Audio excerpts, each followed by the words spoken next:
Welcome back once again to the Diaspoda podcast, where we take a reflective view of things happening around the world. And today, Jason wanted to welcome you for the first time to the program. It's great to have you here. Thank you very much. Yep. So you're actually up in Canada right now. I wanted to let you know we have SEAL Team 6 ready to come up there and rescue you and anyone that you consider to be beloved. We can get you, across the peninsula and down into Indiana in no time. Just don't ask how. All right, I won't ask. No problem at all. Sounds good. Okay, so today we're going to talk about what's going on with Canada here. At the time of this recording, I'm still struggling with what I'm going to call the title of this one, but it's basically something along the lines of the end of Canada, not just as we know it, but the end of Canada, because I think that's what we're facing right now. But to start it off, I wanted to start off a little more lighthearted for you today, and so I'm going to share my screen here. And what I would like to do with you, if you have a moment, is we're going to go through the CBC vote compass today for the 2025 Canadian federal election. CBC, of course, as you know, Jason, stands for Communist Broadcasting Corruption. Yeah. I haven't done this yet this year, but I know the CBC, being the exemplary in its journalistic standards, is has made sure that this is going to be the most accurate response so far. I just find it funny because before we jump into this, I saw a comment from someone online the other day saying that only and this was a liberal, by the way, very supportive of the CBC getting taxpayer dollars to the tune of $1 billion Canadian or 5 cents American these days. Um, but it said, the CBC is only watched by 5% of people. And kind of was saying it was a good thing. And I responded back and basically said, so how come 100% of the people are having to fund it? And the immediate response back like that was, well, how come you can't just fund things that other people use? Oh, So, on that well, note, I see, yeah, because it's not useful and it serves it has no future, right? That's the sad part about the CBC. I'm sorry. It's like the post office. Why is it still there? yeah, no, absolutely. Well, and apparently only 1.3 million Canadians, or well, maybe, I mean, I count, but I don't know, maybe a few Americans went and trolled this one anyway. But even with some newspaper articles about this thing, only 1.3 million Canadians have responded so far. So hopefully, I don't know, the rest, the 38.7 million Canadians that haven't used this yet, still can. They have time. The election's still 48 hours away. So why don't we jump into this here? It's Ah, all civil servants, teachers, and healthcare workers. That's who's responded so far. yeah, and us now. So what I'll do is I'll put in an old postal code. It's funny that they're asking this. This is their security measure to keep Americans out. It's just a postal code. So okay, yeah, sure, that's fine. So okay, so let's go there to this together. You're going to answer this for me. So for first question, Canada's laws place too many limits on freedom of expression. That's a great first Strongly, question. yeah, strongly agree. Strongly. Okay. I'm sorry, I'm just giving you answers that I agree with, but who knows what you No, try. that's fine. I want to see. I want to see where this goes. So, okay, question number two: transgender women should be able to compete in women's sporting leagues.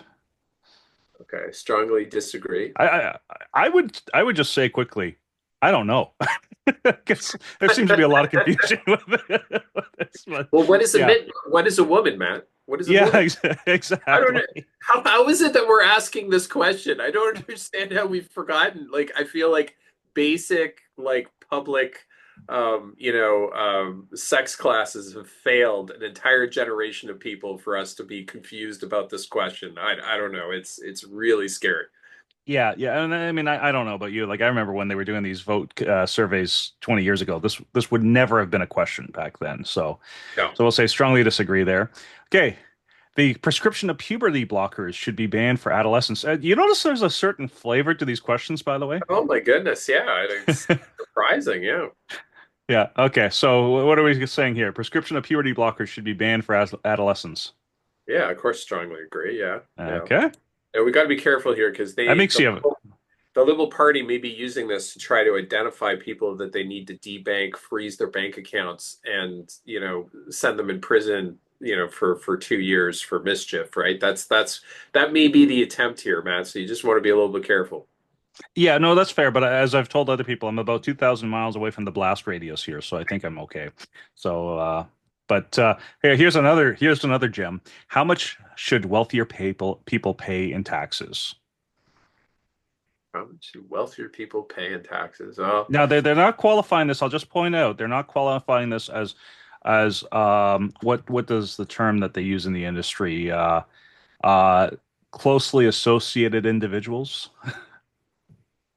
right? There's a term in the finance sector that they use to say or highly exposed people, basically people in positions of power or relatives who are the wealthier people in Canada these days, of course. well, there's a theme that I'm noticing with all the answers to this question. So let's see where this goes. That say much less and see how far this profiling will go. Okay. Quebec should become an independent state. Doesn't say of where. Doesn't say country either, for the record. I'm just going to point that out. Okay, strongly agree. Am I wrong? Should we do strongly agree here or what? Yeah, sure, sure. That What's the works. stereotype? I don't know. Yeah.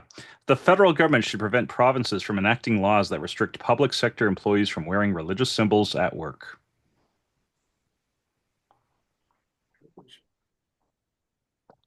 Well, I mean, I get, this whole thing is supposed to, touch at the Quebec, banning of the hijab stuff going on, right? Or kirpans and turbans as well for the Sikhs. Like this is a very Quebec-centered survey so far.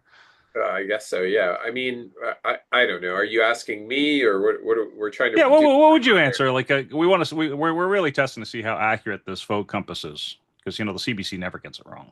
I think they should respect provincial jurisdiction, so I would say strongly disagree. I don't know what you think, but Yeah. Yeah, I'm for that.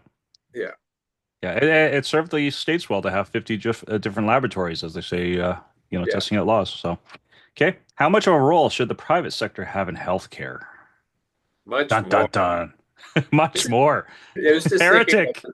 this is just the thing, right? This is the one question you can't ask in Canada, besides the abortion question. Okay, abortion 100% you can't ask. Nobody can even talk about abortion in this country. Like, no one. But like in the US, you just like go down. Like we went to Florida recently, Matt, and I got to tell you, like going down there was really something. The number of billboards, you know, that would have never happened in Canada that are pro-life is amazing. They're everywhere. But in this country, can't talk about abortion, can't talk about healthcare, especially private healthcare. Oh my goodness. Like people have meltdowns. Canada should continue providing military assistance to Ukraine to aid in its conflict with Russia. Oh, I don't know. Like we're trying to profile people right now. I think Canadians tend to, especially Canadian conservatives, tend to be a little bit more pro-Ukraine on this one because we got a lot more Ukrainians up here, right? Oh There's yeah, very much in the prairies actually, above for the American audience, basically above Minnesota and the Dakotas. We got a lot of Ukrainians up there. yeah, yeah. I mean, I don't think it should be a never-ending war. I don't know. Let's just do strongly agree on this and let's see where we land off. Okay. That's my vote at least. Okay. Denying the harms caused by the Indian residential school. Wait. I have to stop here. Indian residential school system? I thought we were past this. Okay, Jason, you know this. This is the Guardians residential school system now. Oh, really? Well, Really? yeah, that's a baseball reference. The Cleveland Guardians. Oh man. Yeah, the loaded part of this question is the harms caused, denying the harms. Okay. Yeah. Uh, Do you still beat your wife, basically? yeah. Right. Yeah, you mean those graves that they said were there that Trudeau, made such a big deal about and just suggested we're all like terrible human beings for even being associated with it. And then it ended up we didn't even find the graves. So I don't know, maybe me even saying that is going to be a criminal offense in the next 6 months, man. We have to find out. We all got to be careful, maybe. But yeah, I'd say I strongly disagree, and we'll wait for the Hey, as I said, SEAL police Team to Six show is up at my here. door. Yeah, we're ready. We're ready here. We'll send folks up. So, I Yeah. mean, it's not like Canada could defend itself against a bunch of SEALs coming in to Hey, help refugees. our greatest defense is nobody knows we're here. That's that's what kept that going for 100 years. And hopefully, it's the only thing that'll keep us going further. My goodness. Um, How much uh, should Canada spend on foreign aid? I would say much less. Okay, yeah, I like that. Okay, Canadians should be taxed on the carbon they emit while using fossil fuels. Not counting, of course, question period in the House of Commons. Oh yeah, no, strongly disagree. Okay. Funny, by the way, I should just know, I thought the carbon tax was gone now, Jason. Yeah, yeah, it's funny how that works out. And everybody, it's funny. Years ago, they made it out like if you didn't support a carbon tax, you were like a like a Holocaust denier, right? Like that was the equivalent level. Like the press made it out that if you disagree, like there was very few people in this country that opposed a carbon tax. One of them was a guy that's running this True Blue Party that's opposing Doug Ford, the Ontario provincial conservative premier. He was one of the last stalwarts that were still opposing a carbon tax to his credit. And now it's suddenly like everybody, including every liberal, is acting like, oh yeah, we're yeah, So that was what the majority of the election involved was every liberal saying, oh yeah, sure, we've gotten rid of the carbon tax. Look how great we are. This was completely our idea the whole time. And now, the last few days, Matt, there's been some open conversation from some liberal MPs that have openly talked about how we need to bring back some sort of form of carbon pricing, and this is just temporary until we figure out what we're going to do. So I'm not sure if you've seen that, Matt, at all, but there's been at least a couple liberal MPs that have been caught on tape saying this. So it's not surprising this would be in this poll right now because I think it was always a bunch of hyperbole. They're going to bring back that carbon tax in one shape or another. I'm pretty certain about it as soon as they get reelected. It's just a matter of time. So Yeah. they'll do it. They'll try to do a better job of hiding it this time. But it's the way they go. It's the way they roll. They will do whatever they can to take extra money out of people's pockets. If there's a way they can figure out to screw me and every other Canadian out there, they will do it. They will find it. Oh, that, yeah, yeah. that is one thing they are not incompetent at, unfortunately. So Well, yeah, I was going to yeah. say this carbon tax, some conditions apply. Offer expires April 30th, 2025. Not relevant in Quebec.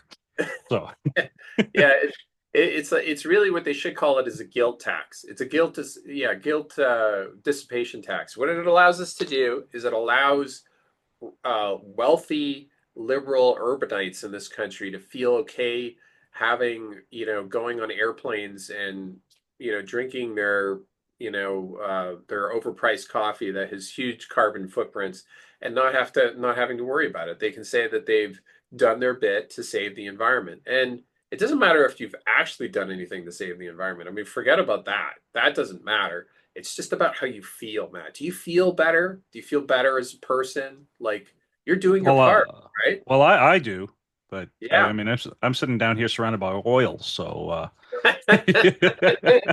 Yeah, really, yeah, a little bit different down there, yeah, for sure. But yeah, it's just like they're completely oblivious over here in this country that like it's as if they think the airplanes will fly off of fairy farts. Like it's just like there's no recognition whatsoever. And the other thing that's really sad about this is all of this stuff that they've done to really kind of discourage our oil and gas industry has done one thing and done one thing really well. It's made us more dependent on American gasoline, which shouldn't be a problem except when you're in the middle of a trade war. And how exactly you manage that is an interesting thing. And I think I told you about this before. The former Prime Minister, Jean Chrétien, came out recently and suggested that they put an export tariff, I think that's what he called it, on Canadian oil to use this money to build pipelines in this country. I've never even heard of this concept of an export tariff. Really, what it is just a tax at that point, right? It's not really a tariff. A tariff would be let's go ahead and apply this tariff on imports coming in, and they'll never suggest putting a tariff on imports of American energy coming into Canada. Why? Because all of Eastern Canada is completely dependent on foreign sources for energy including particularly the United States, and it would completely collapse everything if they thought about doing anything like that, which is why they'll never suggest it. And meanwhile, 97% of Alberta crude oil gets exported to the United States at a ridiculous discount. Like Yeah. we're just being hosed right now because Keystone XL was canceled by Biden. And it's really incredible how much we've screwed ourselves. Like we if we wanted to destroy this country, I don't know if you could have come up with a better way of doing it than what we've done.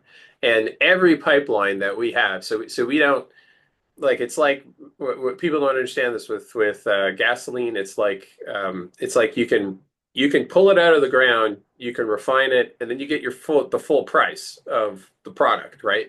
And if you don't do that, you just pull it out of the ground. Well, you only get the crude oil price, right? And right now that's a discount because we don't have enough pipeline capacity. So it all goes to the same spot in the US and we just have to deal. But every pipeline that comes through Alberta in the craziness of Canada goes through the US to come back and pop in Ontario or into any other part in Eastern Canada. So it basically means this is a total insanity about these tariffs, mind you, was we were going to apply a tariff. So Trump was applying a tariff on Canadian imports into the country. So that would have been every pipeline, any oil coming into the country would have had a 25% tariff. And then when it went back into Canada, it would have had another 25% tariff. And Hmm.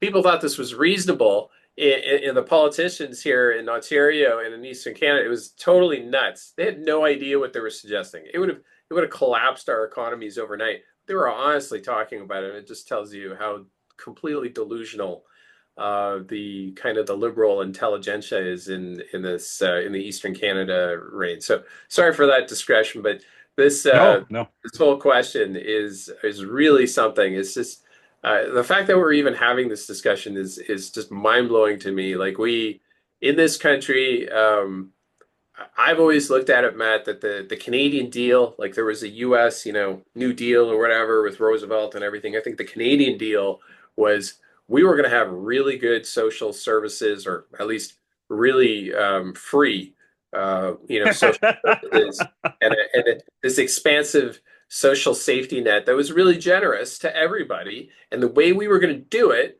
was because we were an oil country. It's just like the Scandinavian countries, just like Saudi Arabia. They have huge states that they fund with all this oil and gas revenue that they bring in.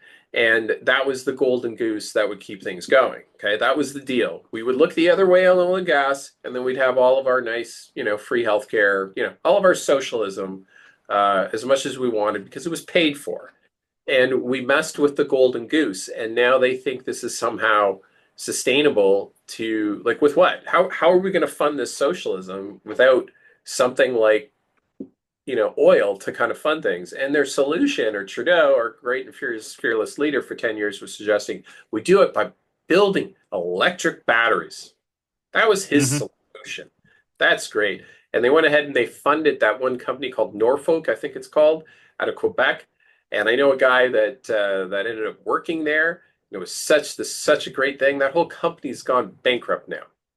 Like it wasn't sustainable. We can't build electric batteries in this country. We our labor rates are too high. It won't work. But the thing we could have done was we could have supplied all the lithium the world needed for electric batteries because we have a whole bunch of natural, minerals that are sitting in Ontario and in different places in Canada that we can't get out because again, we don't want to build stuff in this country because we're anti-progress, we're anti, you know, uh, industry, we're Well, anti, anti-success. I mean, I yeah. really think, and just kind of jumping on that quickly, like Canada's motto needs to be changed to, "This is why we can't have nice things." Well, I think I've told you about this before. There's a saying that I've heard before, and it comes from Australia, but I think it's applicable in Canada too. It's called poppy syndrome. So it's if you have a whole bunch of poppies, if you have one poppy that is, higher than the rest, we've got to cut that off and trim it out so it's all even. So everything in this country works on tall poppy syndrome. We can't just be happy with other people's success. We see success, we got to squash it out, because That's the Canadian way. We look at and you can see that in everything we do. You can see that in the fact that the average Canadian can name five billionaires in the U.S. Okay, like they can all name them. Like Warren Buffett, Charlie Munger, Elon Musk, Koch Jeff Bezos. brothers. Yeah, Koch brothers. Like those names. It's not just because the US is bigger, it's also because in the US, if you're successful, it's not hated. But in Canada, do you know a billionaire? Do you know they exist? We Mark have lots Carney. of billionaires. Yeah, right, that's right. Like the billionaires that when you actually read who they are and find out who they are, they're people who stay low key and silent. And Yeah. they don't really advertise anything. And that's how that those are the successful billionaires in Canada is they're the silent successes, the ones who kind of just like, kind of lurk in the background, like the Loblaw family Yeah, the or Westons. or the Westons or the Irvings out in the East Coast, right? And that's the next thing is they tend to be, successful families that kind of build up these conglomerates that kind of, are kind of shady and work in the background with political connections, just like the Rogers family would be another one, right?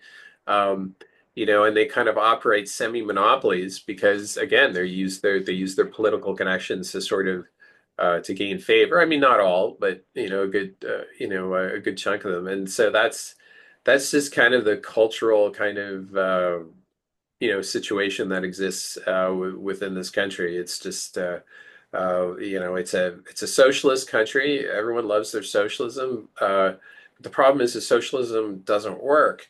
So the only way it can sort of perpetuate itself is through a Laurentian axis of delusion.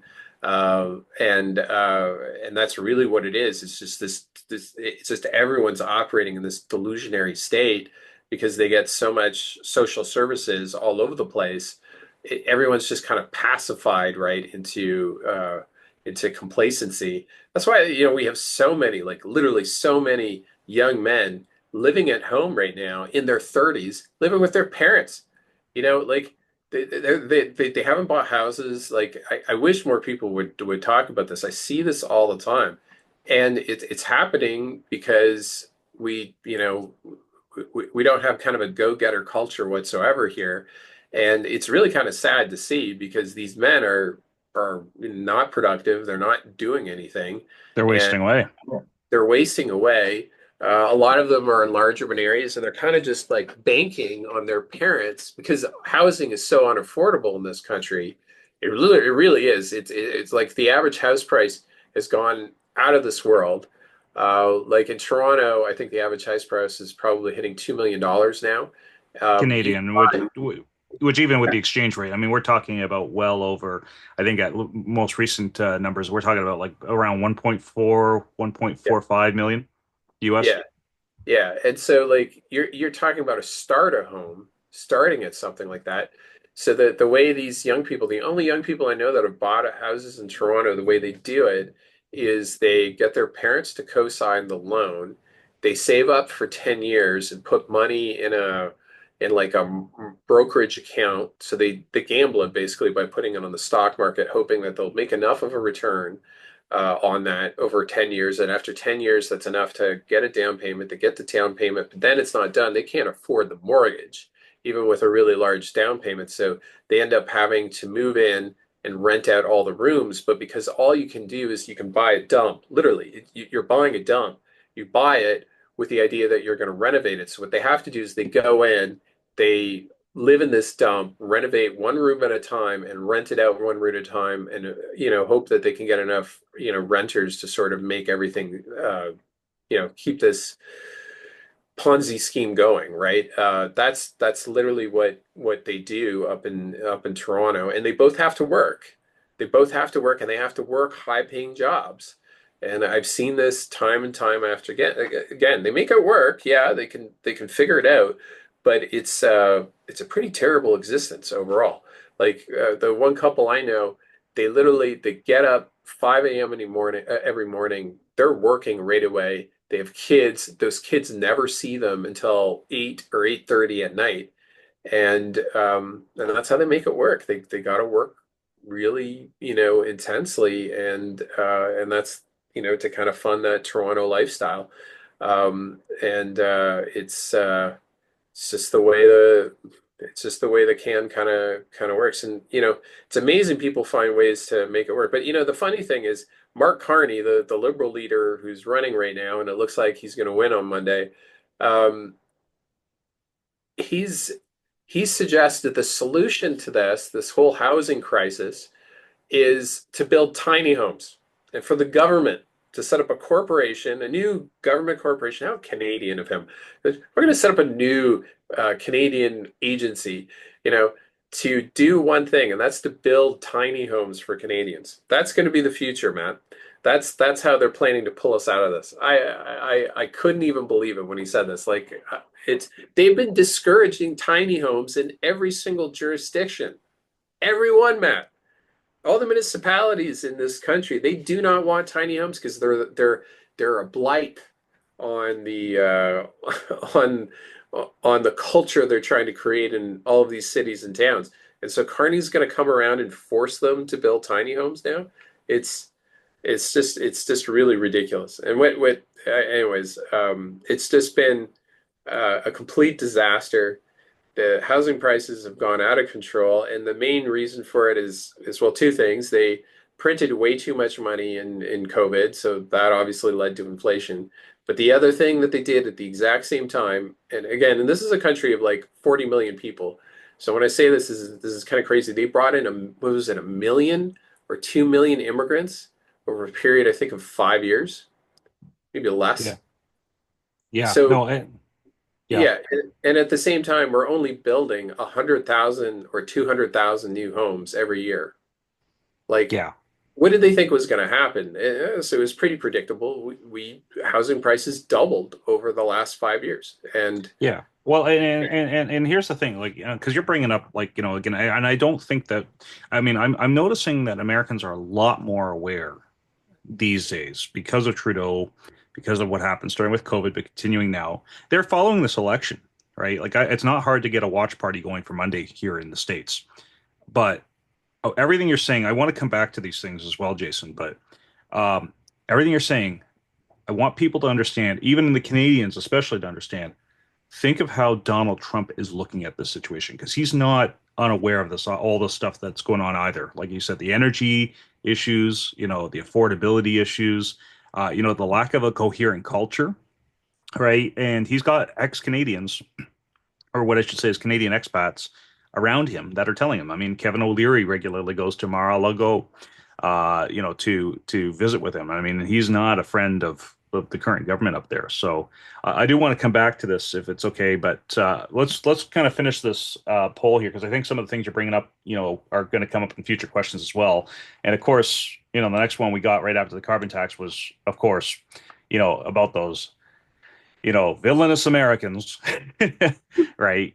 Should Canada impose tariffs on American imports in response to the U.S. tariffs? So you just brought up. I mean, you gave an excellent answer why this is like shooting yourself in the foot. But I'll give you the opportunity. Do you have an answer? Do you want to give for this one?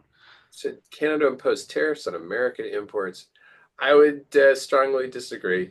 I Okay. don't. Yeah, Especially when it's Canadian oil just making its way through Michigan. So, yeah. yeah.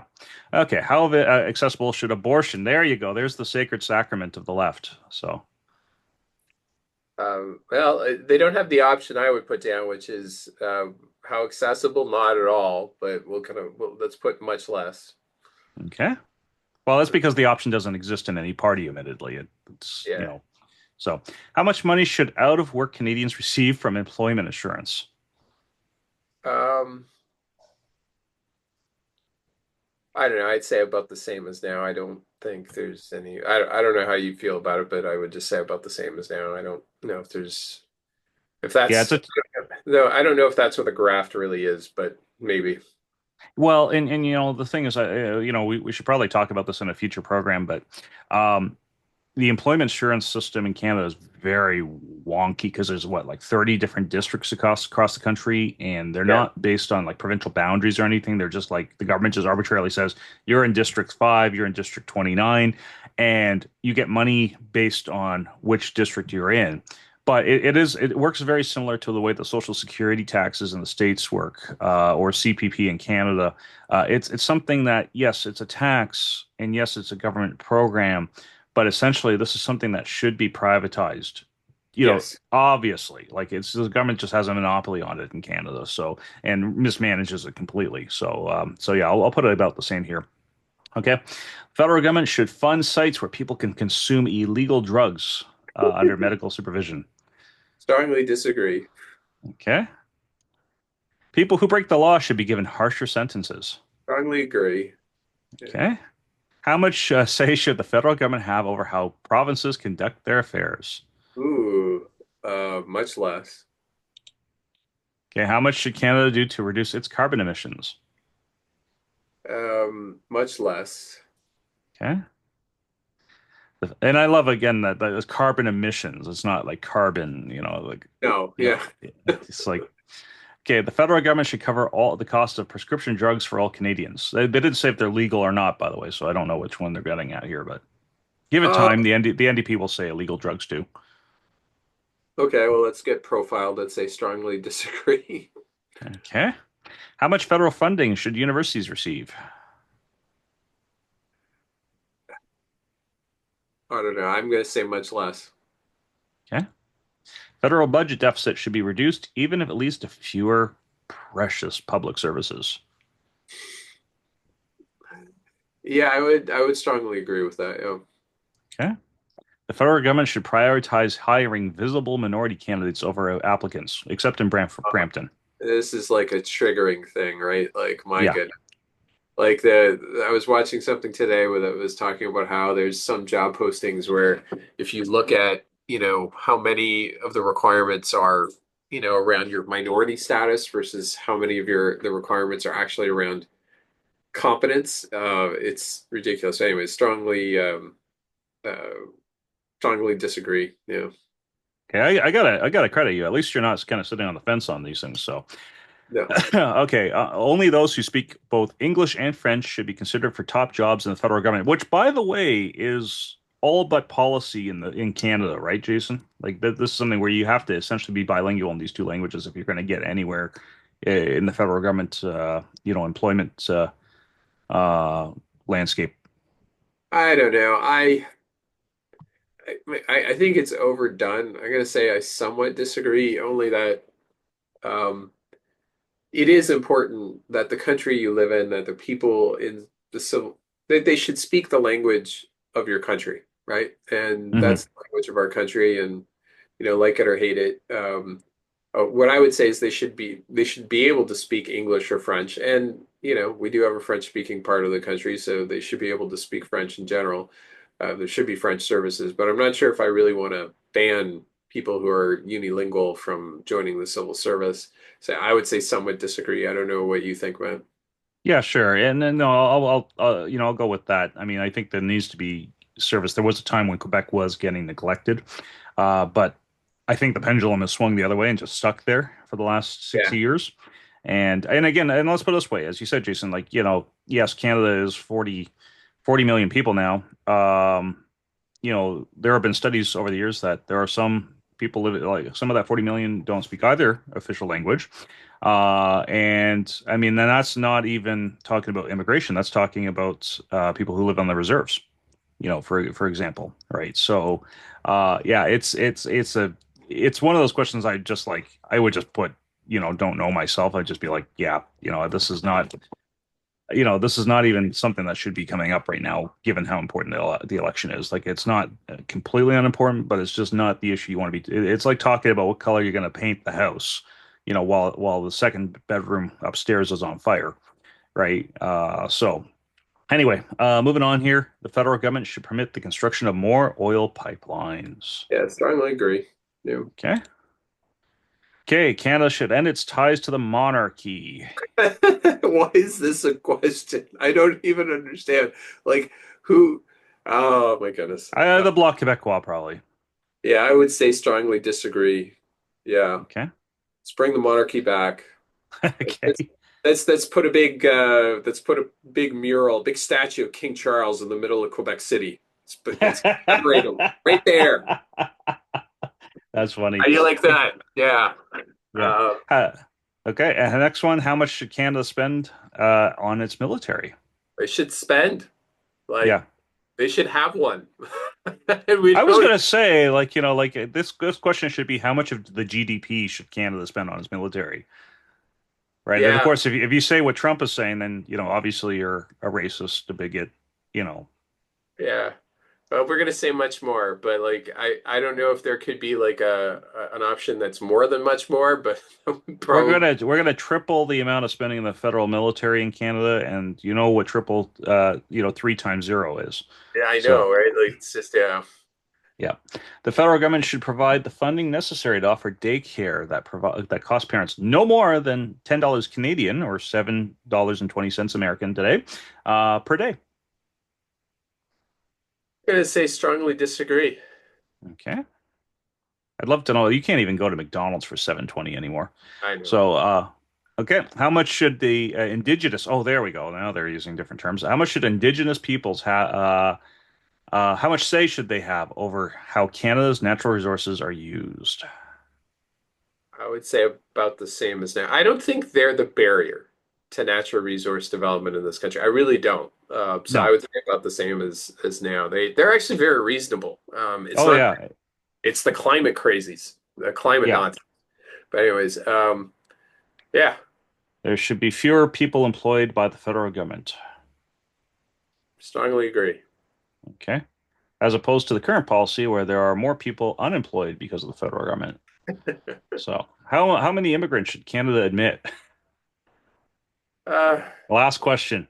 This is where the trap door comes out after this question.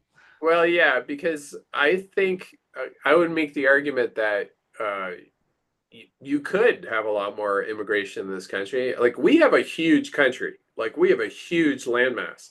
Like providing, space for people isn't an issue. What is an issue is when you completely incompetently manage immigration and housing and regulations for the period of time that we have, then yeah, you have a complete and utter disaster that's occurred.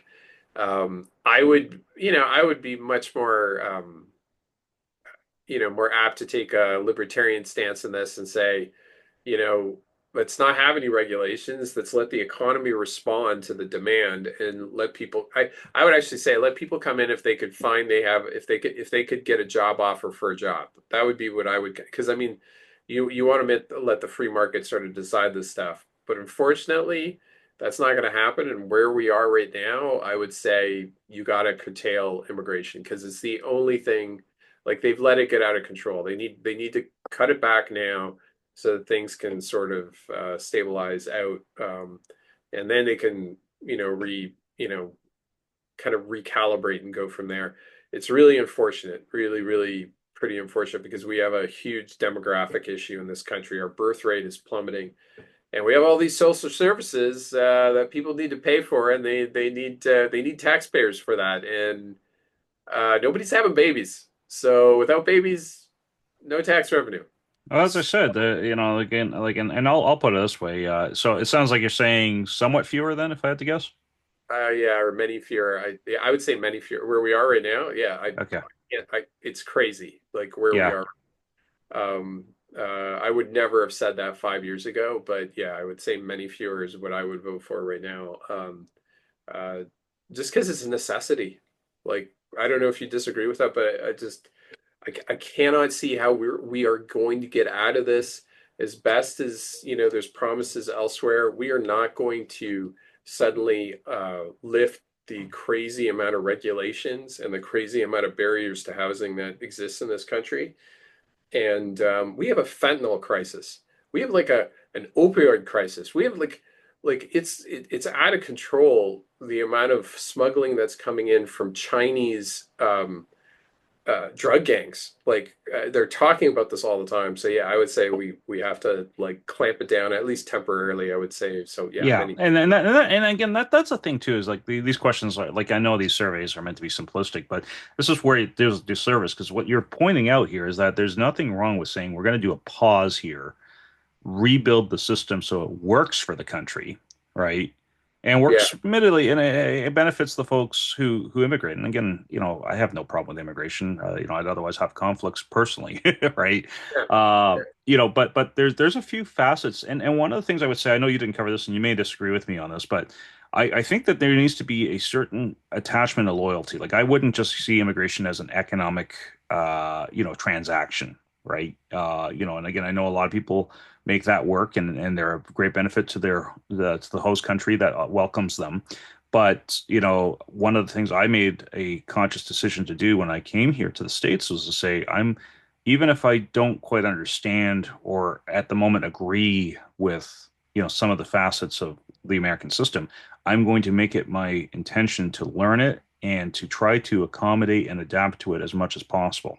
Right in the States, obviously makes that pretty easy because it is it's set up, to be a free society, right? In theory, right? And I know that the governments over the last 250 years here have eroded with that. You brought up, Franklin Roosevelt earlier, but that all that to say, like, regardless of where you fall on that, or there are times when you can have too much of a good thing, right? And it's not going to help anybody and I know the purpose of the federal government, I don't remember which year it is, Jason, but I think it's by 2100. They want to have 100 million Canadian residents, is I think the year. yeah. And it's like, okay, so okay, not where are you going to put everyone? Because as you said, it's a large country in Canada. Now a lot of it's under snow, right? A lot of Yeah. it's under rock.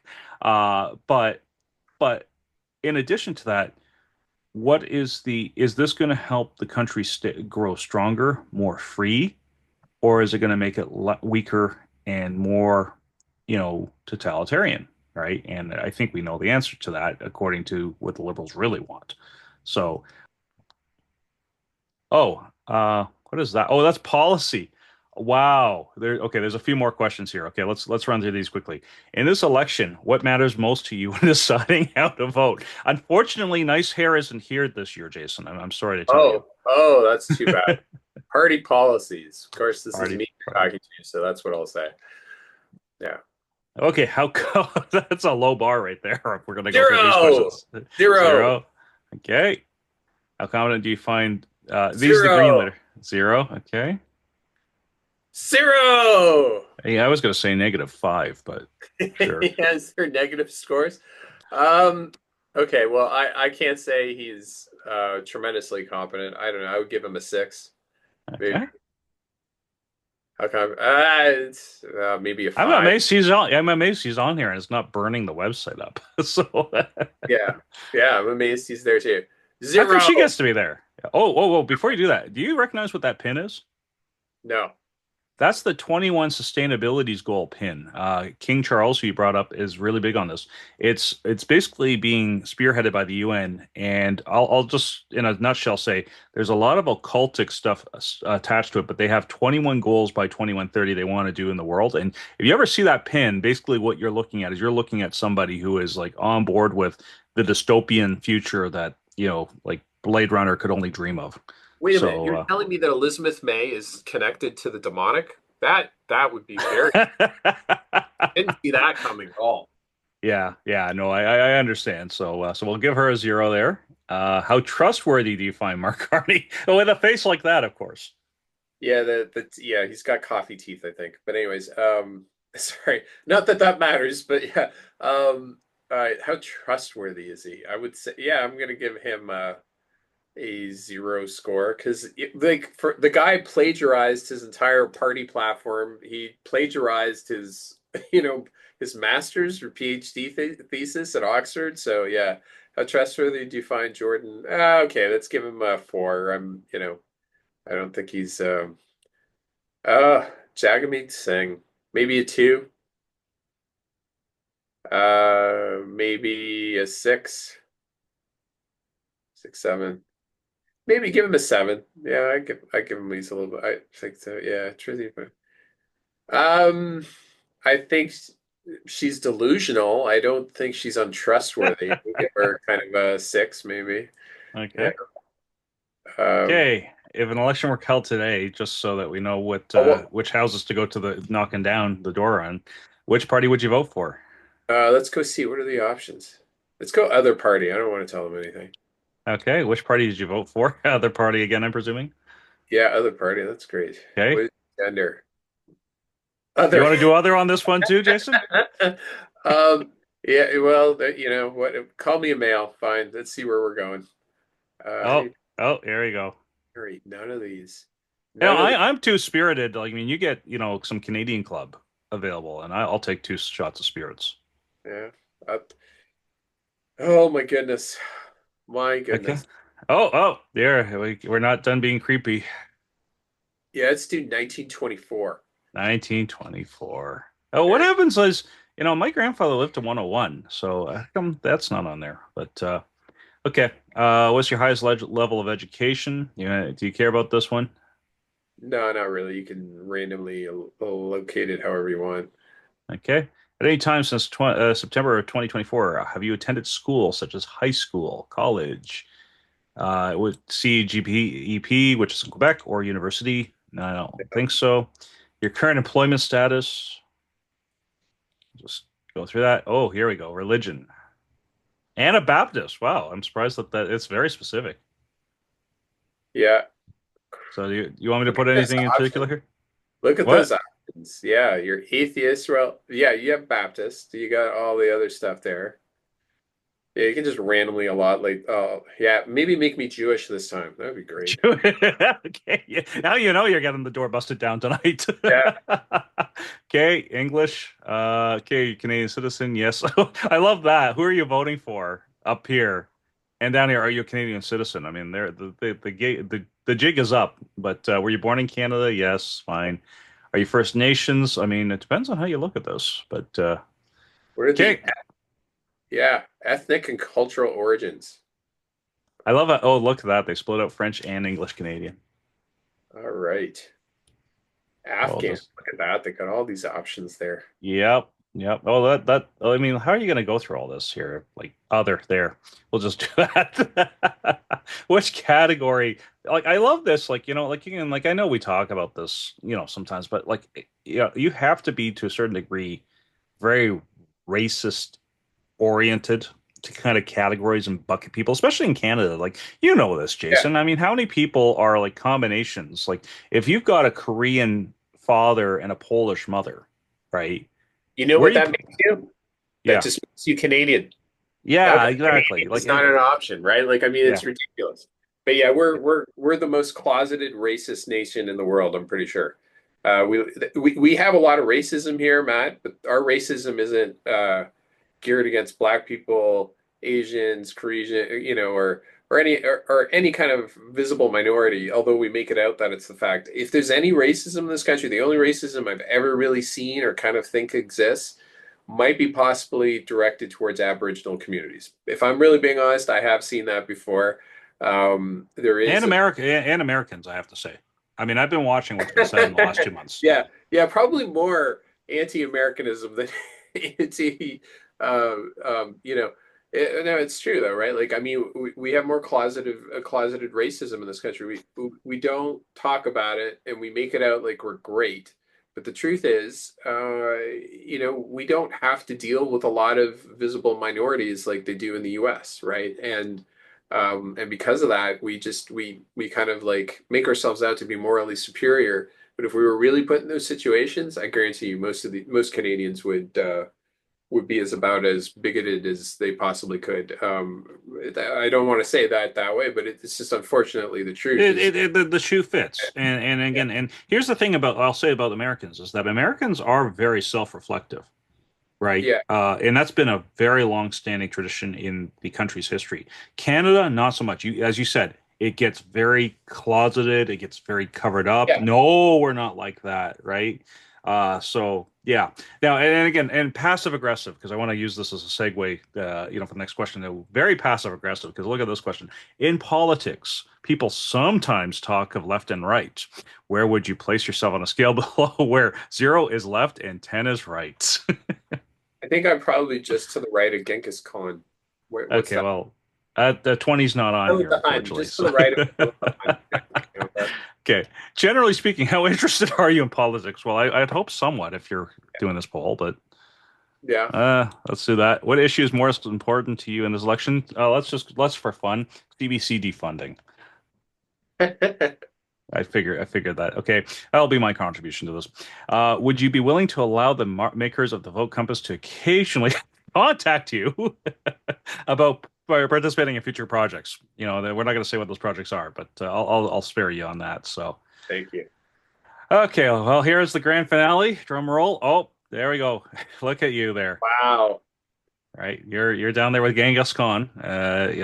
It said if any Americans are trying to understand what all the different parties mean, I mean Justin Trudeau's party here is the Red Liberal Party. He's no longer there, but he and I love how like they put him as they're like they're just slightly to the left.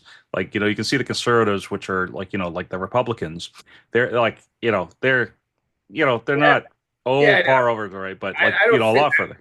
I don't feel Yeah, like the conservatives are like the Republicans. I feel like the conservatives in this country are more like maybe like centrist Democrats. That's really what the conserv. I don't know if you that's disagree fair. with That's that, Matt. fair. Yeah, Like, that's fair. and the liberals are kind of like Bernie Sanders or maybe AOC or maybe like AOC's crazy left-wing socialist cousin. That's what the liberals are in this country. And the NDP and the Greens are like they're the communists trying to take over the country and Yeah, they I just mean Lenin and Stalin basically. yeah. Yeah, Yeah. that's really what's going on. Like Oh, the I got to stuff see this by the way. oh View in graphic. 3D. Look at that. How many programmers do you think it took to make this 3D little Oh, look. They have a regionalist and centralist. So like, and this is funny because I mean, I actually do think there's a third dimension, which I would call, and again, for lack of better terms, globalist or nationalist, right? And yeah, that's kind of like what this is here. But like, like nationalist would be like, it's not, and I know nationalists, the left loves to give it a bad name. There are left-wing nationalists, like, a certain guy from Germany. That's why the Z in that, or Z, depending on where you're listening from, that stands for socialist, and you can't hide that. But there are right-wing nationalists as well, right? And sometimes right-wing nationalists, they're much more about local autonomy, right? Like local governance, right? And then you have centralists, and that they just want they believe that as long as there's one person somewhere, even in Antarctica, who's not marching to the drum, then they need, something must be done. Someone must go and get them in line. But yeah, no, look at this here. They've got a little 3D map here, and it's funny how, you know, what I'll say as well is like, you know, this is what they show originally on the grid here, Jason. Right? It makes it look like economic and social. But look, it really doesn't change all that much. It's not like you're looking at anything and saying that, well, maybe the Green Party is the one exception. They're more regionalist, right? Which I guess makes sense. But everyone else is kind of pretty much where they were, originally on the other two dimensions. I can't believe the PPC made it on this list. Can't believe that happened. Well, you need a villain in every story, right? So, but anyway, what does weigh your results mean? Oh, okay. So it has more questions. We're not going to put you through that. I think you've been tortured enough here. But yeah, let's again. I don't know. We're approaching the hour here. How much more time do you have here for today? Maybe like 15 more minutes. Okay, yeah. So let's go through. I want to ask you a few quick questions then. And again, as we were talking about real estate, I kind of brought that up on the screen so people could see just how bad it is. These are in Canadian dollars, of course, but it's a 72-cent dollar right now. That doesn't lower it that much. But although that is strangely affordable for Scarborough. But anyway, one of the other things I want to ask you is like, again, the election for Canada is on Monday. I joke with the Americans that at least the one thing it's got going for it is that the results will be known for sure that night, because, China will make sure of that. But I want to ask you a couple of quick questions on things that have been, kind of defined in this campaign. And the first is, if you had to predict now that you've gone through the survey, who do you think is going to win on Monday? And do you think it's going to be a minority government, which means that the governing party has a plurality of the seats, or do you think that it'll be a majority government where they actually have an outright 50% plus number of seats? I I don't know. I guess that's the basic answer. And the lead up to the last couple of days, they've done some final polls, and it's a statistical tie between the conservatives and the liberals. So really what you're talking about is um, a conservative or liberal government. I'd be willing to bet that a majority is off the table for both parties. But that could be totally wrong. Um, and I think both sides are kind of overstating how well they're doing right now. I think the liberals are overstating how well they're doing, including a recent story that suggested that Polyev is going to lose his riding, and from anonymous sources that nobody can confirm.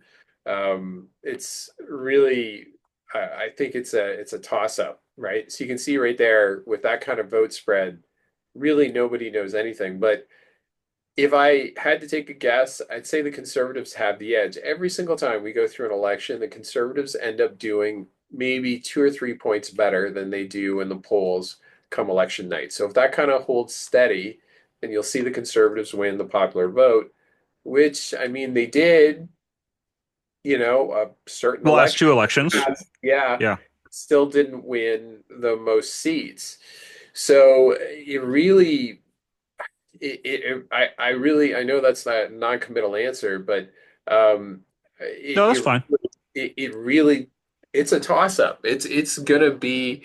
I mean, but now if you look at polymarket.com, I mean, it's got the chances of Mark Carney winning at something like 80%. Like it's and I have a theory that there might be some Chinese influence on Polymarket right now.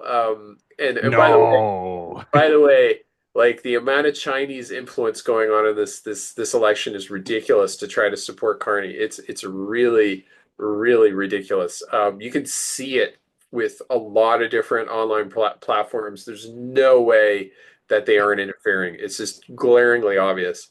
But yeah, if you look at this, And just so the Americans and others outside of Canada know, I mean, to the point where you had liberal candidates who are well connected with the CCP calling for their opponents in the Conservative Party to be turned over to the Chinese consulate, the Hong Kong yep, consulate in Toronto, right? yep. So, I mean, they're not even hiding it anymore. They're not hiding it. I mean, it's so abundantly obvious. And yeah, I mean it's crazy that we're still kind of running around acting like this is normal. And Canadian government officials are coming out and explaining that they're seeing all this activity happening from Chinese sources, and the media is saying nothing. That there's nobody saying, nobody's freaking out, nobody's you know, it's kind of like the Canadian equivalent of all those drones in the US from last year. Like, they had all those drones. What happened with that? Like, nobody explained that at all. And we're all just kind of acting like everything is normal right now.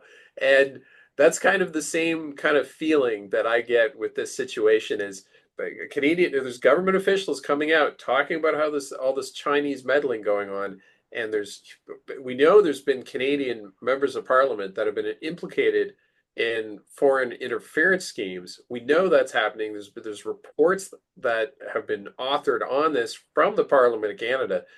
And again, we're not talking about it. It hasn't come up in the election. It's just like people are acting like it isn't happening and it hasn't occurred. So, Yeah.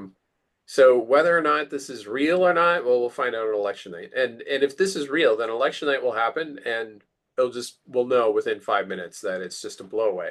Uh, I Yeah. find this hard to believe. It's just from what I've seen on the ground, the fact that the conservatives in this country are leading among young people from 18 to 35, like that is Very never, similar to the US last year, too, by the way. and it's very similar to the US. Like it's kind of the same scenario happened where Kamala was leading at first and then suddenly, but the difference was there was a poll reversal that happened far earlier. This poll reversal hasn't happened until, the last week here. Yeah. And Well, and then just because I know we have time, so I want to add a couple of quick points if it's okay. So you'll see, like in here, I zoomed out on the polls so everyone can see. If you're not familiar with the Canadian political scene, the Conservatives were dominating for the last 2 years. Like Justin Trudeau was just that unpopular, even in Canada. The Conservatives were going to win seats that I don't think they had ever won in Confederation before, like going back 125 years. And so you can see the spread there actually got to the point where I think it was like 20 points, right? In Yeah. the end, like and Trudeau finally resigned when it got that bad because his party finally, I mean, the Liberal Party is nothing else than self-interested, and there were a lot of MPs that wanted to keep their government limos and all of their perks. It was funny. As you know, there was an MP in Oakville. She's running again now. She put out the standard, letter that politicians do when they know they're not going to win again. Like I'm resigning because I want to spend more time with my family. And I really felt that she owed it to everyone to put out a letter when she decided to reverse course after the polls started to change, where she's like, I've decided to spend more time with my power, uh, at the expense of my family, right? Because they're just so blatantly opportunistic, right? Like I know politicians are in general, but a couple of things. First of all, I'm going to predict, just for the record, I think the Liberals are going to get a majority government. And I think it's, the polls, while not completely accurate, and I know they're very prone to manipulation. Uh, you brought up an interesting point. I think it's a slightly different dynamic than we had in the US last year, where yes, young people turned out for Trump, but so did older people. And one of the things I just want to ask you quickly about, Jason, is a story that hit the news a week ago. And this is the model citizen, Liberal Party campaign volunteer in London, which is in kind of southwestern Ontario. It's a urban area, but surrounded by country land. And this is what he gave. This image went viral. It hit Zero Hedge. It hit Twitter all over the place. Even the mainstream media now is talking about it. And it's become an emblem, I think, for how a lot of young people are feeling, is that the baby boomers in Canada might be voting Liberal and basically kind of doing one last salute on the way into the grave, where they got to enjoy all of the benefits and the fruit of all of these social programs, and now they're leaving the younger generation with the bill. And I wanted to get your thought on that there. Well, my thought was, so first of all, this guy was in Brantford, Ontario at the time, and I've been joking around that there's something in the water of Brantford, Ontario that causes you to do stuff like this, apparently. He yeah, it's emblematic of kind of what I'm seeing too, which is there's been two groups in Canada. There's been a group that has really been that has undergone a huge amount of pain the last 10 years with the socialist policies of this Trudeau government. And then there's another group that really hasn't experienced all that much pain. And it's people like this fella who was an executive, I believe an executive, or at least fairly high up in a company in St. Thomas. He's had a very good career from all the sounds of it. He's done well Uh, for himself. in a train museum, I think he was an executive for the train museum. Yeah. And he's done well. Okay, so good for him. He's done well. I don't want to be resentful and do the tall poppy thing with him. But really the last few years, yeah, he's been really insulated from the pain of carbon taxes, the attack on free speech that has happened in this country, the tyranny that really Trudeau was putting on everyone with some of his heavy-handed activities during COVID. Like he really didn't have to face any of that. Young people in particular in this country have been facing a lot of pain. Like, Well, and I want to jump in on that if it's okay, because I've said it, and I know I've said something to you about this, but I want to first of all preface my statement by saying I am not directing this at the minority of baby boomers who were thinking ahead and knew this day was coming. I mean, really, the 2020s in Canada is the day that many conservative, small C conservative Canadians were predicting was eventually going to happen, where the cupboard was going to be bare, the government was going to go full tyranny to try to kind of, like all governments do when they run out of money, they basically try to lock everyone down and put shackles and controls on the whole society. But here's the thing: is that, like, I'm going to quote from someone I'm sure you'll appreciate, Thomas Massey, who represents Kentucky's first district in the U.S. Congress. He was asked last year on Tim Pool's program, if he blames the Democrats for all the stuff they're doing, and he said, "No, I don't. I blame Democratic voters." Right. I blame the people who send these people to Washington. And I think that when I look at this picture here and look what's been happening, I'm happy in a sense that it's come up because, it puts the reality in our faces that it's people who aren't the members of parliament. It's not Justin Trudeau's cabinet. It's not Justin Trudeau who ruined Canada. It's the people who consistently sent them there. And I mean, the baby boomers are a textbook example of that because they are not just responsible for Justin Trudeau and his three elections. They're not responsible for, if the polls are accurate, putting Mark Carney in there and giving the Liberals the same people except the leader, all the same MPs, all the same ministers, a fourth term in power after everything they've done. But they put Pierre Trudeau in for 4 terms between the late 1960s and the early 80s. And you know, he's another ideological communist, right? Has started Canada on this road to destruction. They voted themselves in perk after perk after perk, and I think that's why this image went viral is because of this. But like I said, I don't want to direct this to the minority of baby boomers who were honest and had integrity through these decades. But the baby boomers as a generation basically were responsible for phrases like don't trust anyone over 30 when they were young, because all of the people older than them were idiots at that time, right? And had to be done away with. They had to reinvent society.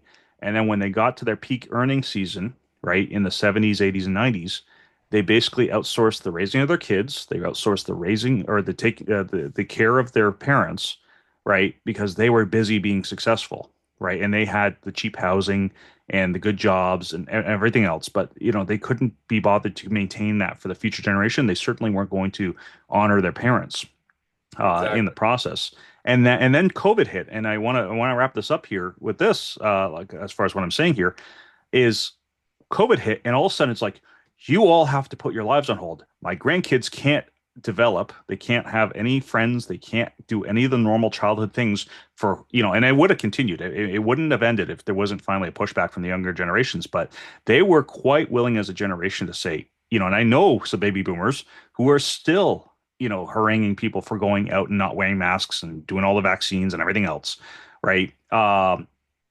They were quite ready to completely shut down civilization indefinitely just so that they could live another day at everyone else's expense, right? And I think that this picture here of this campaign worker for the Liberals perfectly captures, this generation, as a whole. Again, I know it's not everyone, and I want to be clear about that because I know there's a lot of baby boomers hurting when this stuff gets said. But as a generation, it's going to be marked in history as a very selfish, narcissistic, destructive generation.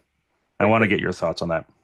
What I was thinking about was there's a Greek saying, I think it's a Greek saying at least, that says, society grows when old men plant trees that they'll never sit under the shade of. Chinese, but yes, yeah, you're right about the same. And this picture is emblematic of the problem with that boomer generation, which is the boomer generation said, uh, screw, they basically said, you only live once, and the future, who cares about the future? What was that Kind's response? Kind said, over the long term, we're dead. Who cares?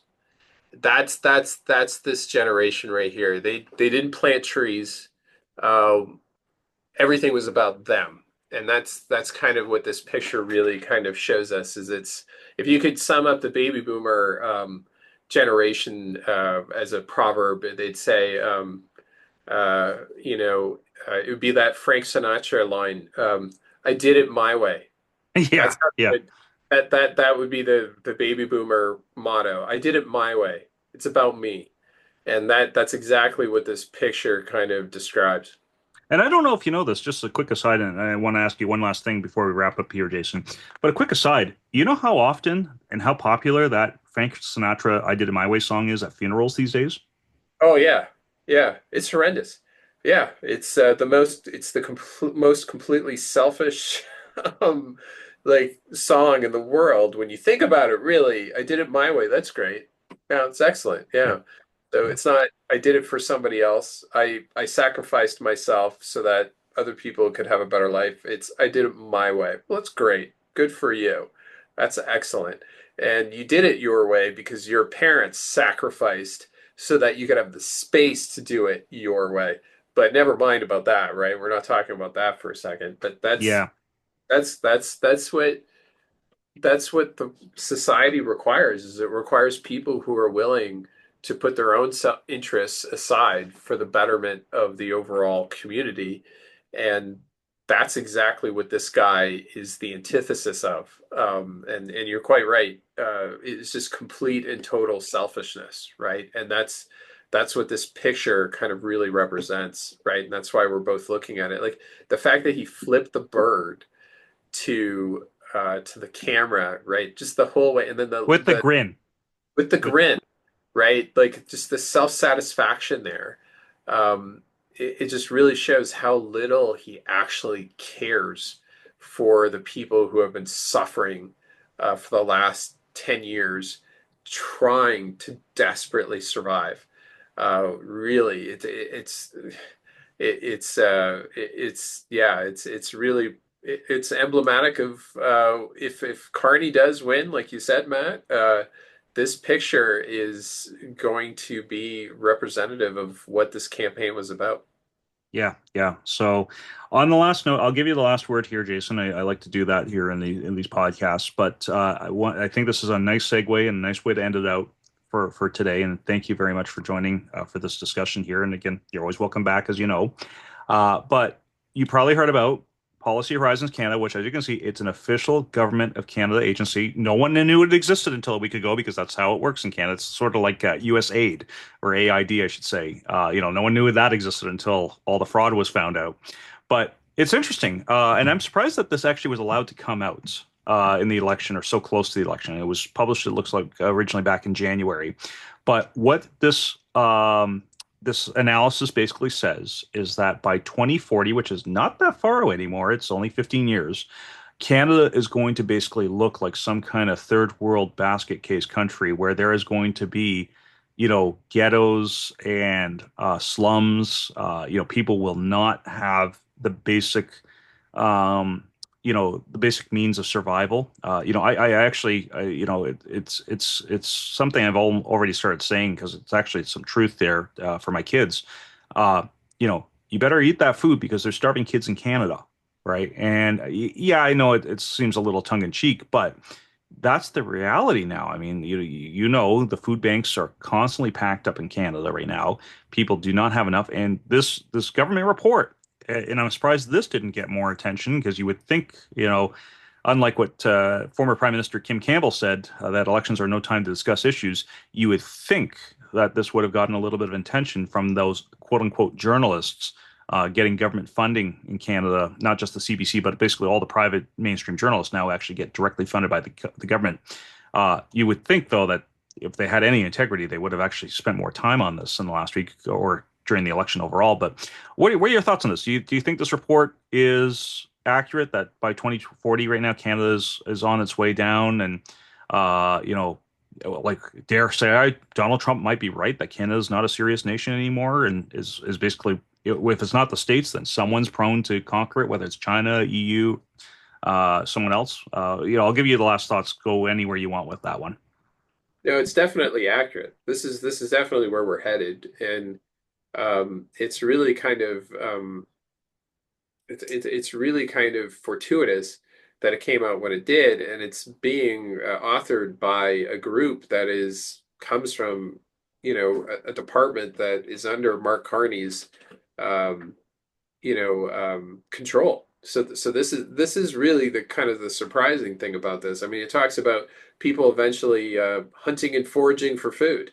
But what's really kind of interesting is if you read the conclusions, man, I'm not sure if you actually read the conclusion section, but at one point they actually tried to justify these circumstances as not being that bad. That it could actually like there's some there's some good like if they say at that one point, but loss of belief in social mobility could also make space for positive ideas.